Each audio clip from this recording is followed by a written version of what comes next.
Assalamualaikum warahmatullahi wabarakatuh. Perkenalkan, nama saya Rifka Jamalia sebagai pengampu mata kuliah Sistem Basis Data.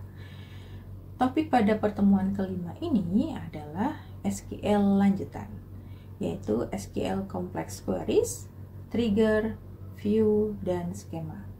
Kemudian tujuan dari pembelajaran pada materi pertemuan hari ini adalah mampu mengingat kembali SQL lanjutan.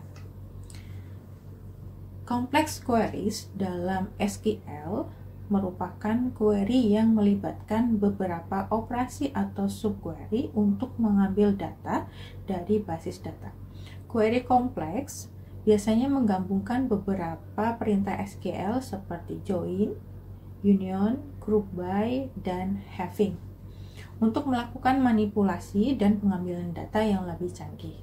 Beberapa contoh dalam query kompleks ini meliputi yang pertama adalah subquery, yaitu query di dalam query lain ya yang sering digunakan dalam clause aware atau select untuk menyaring atau menghitung data lebih lanjut.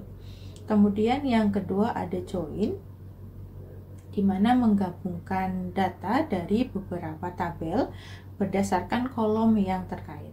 Nah, yang ketiga adalah agregasi ya.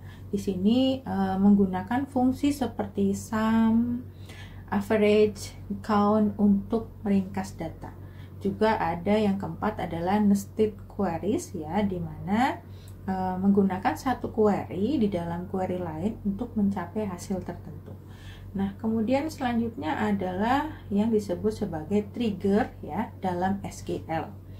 Nah, trigger dalam SQL ini merupakan sekumpulan instruksi yang secara otomatis dijalankan sebagai respon terhadap kejadian tertentu pada tabel atau view seperti insert ya, kemudian ada update dan delete ya.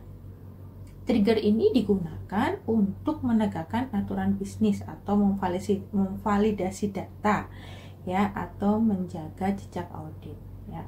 Kemudian selanjutnya adalah views dalam SQL, yang mana views ini merupakan objek basis data ya yang merupakan representasi visual dari satu atau lebih tabel ya, yang mana view ini berfungsi sebagai query yang disimpan yang dapat digunakan untuk menyederhanakan akses data atau untuk menyediakan lapisan keamanan dengan menampilkan hanya kolom-kolom tertentu saja di dalam sebuah tabel ya. Dan view ini memungkinkan pengguna untuk melihat data tanpa mengubah data tabel yang sebenarnya di dalam tabel. Jadi view ini memang digunakan khusus sebagai tampilan data yang ingin kita tampilkan saja ya. Jadi kita bisa select beberapa kolom ya, ataupun beberapa entitas dari atribut yang ada di dalamnya ya. Jadi kita bisa memilih atribut di dalam sebuah entitas itu yang kita tampilkan untuk di dalam sebuah tabel ya. Kemudian juga selanjutnya adalah skema ya, dimana skema ini merupakan struktur yang mendefinisikan organisasi logis dari objek-objek dalam basis data ya, seperti tabel, view, atau prosedur yang tersimpan, di mana skema ini merupakan struktur dari sebuah basis data ya, yang mana di dalam sebuah struktur ini nanti kita bisa menginputkan record yang ada di dalam sebuah basis data itu sendiri ya.